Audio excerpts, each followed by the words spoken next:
All right, let's talk about something that I think a lot of us are feeling deep in our bones, but maybe we struggle to put a name to it. Burnout. But hold on, we're not going to talk about it in the same old, tired way. We're going to totally reframe it. We're going to turn that point of exhaustion into a really powerful starting point for healing. So, let me ask you this. Does this feel familiar? You know that feeling of just pouring everything you've got into your job, your family, your friendships, and then one day you kind of look inside and realize, whoa, there is nothing left. The tank is completely empty. It's this draining, really isolating cycle, and trust me, it is way more common than you think. You know, we so often think of burnout as some kind of personal failing, right? Like it's a sign of weakness. But just look at this. Burnout isn't about being weak at all. It's actually the direct result of being relentlessly, unbelievably strong for everyone else for way too long. It's a consequence of your incredible capacity to care so much. Okay, so if the problem comes from being strong for too long, well, the solution can't be to just try to be stronger. That doesn't make any sense. The real fix is about fundamentally changing how we look at our own needs, our own energy. And this is where the real work and, the real healing actually begins. This right here is the absolute core of the shift we need to make. For so long, we've been taught this old mindset, the one that glorifies being busy all the time. It tells us that taking a break is selfish and that saying no means you're rejecting someone. But the new way of thinking? Oh, it's a game changer. It sees rest as sacred, as an absolute necessity, and it reframes saying no, not as pushing people away, but as a deep act of self-respect. Your boundaries are about preserving yourself, not rejecting others. I know, this can feel radical, maybe even a little bit uncomfortable, especially if you're the go-to person, the giver. But let's just explore it for a second. What really happens when you start to prioritize your own well-being?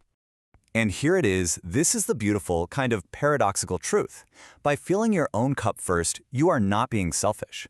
You're actually making sure that what you do give to others is genuine, it's sustainable. It comes from a place of abundance, not a place of scraping the bottom of the barrel.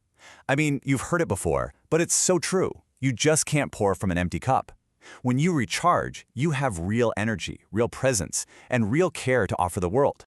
So getting this on an intellectual level is one thing, but really feeling it in your gut, that's something else entirely. So to make this new mindset really stick, we can use these simple, super powerful affirmations to anchor us every single day. Let's start with the first one. Just say it to yourself, maybe even out loud. My rest is sacred. Feel what that means. Your rest isn't some luxury. It's not a reward you get only after you've done enough.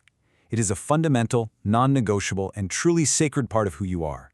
It's what refuels you, it's what heals you, and honestly, it's what makes everything else you do even possible. Now this isn't a negative thing.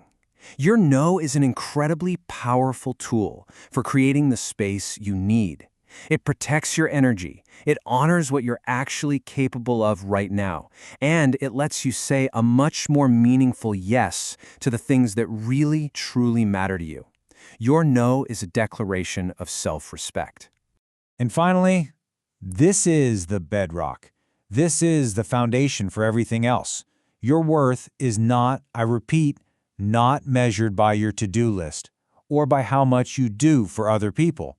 You are inherently valuable right now, in this moment, just as you are.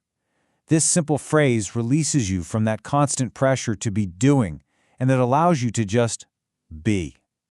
So, I want to leave you with a direct question. Think about it. It doesn't have to be some huge, dramatic gesture. Maybe it's just 5 minutes of total silence. Maybe it's reading one chapter of that book that's been on your nightstand. Or maybe it's just saying no to one tiny request.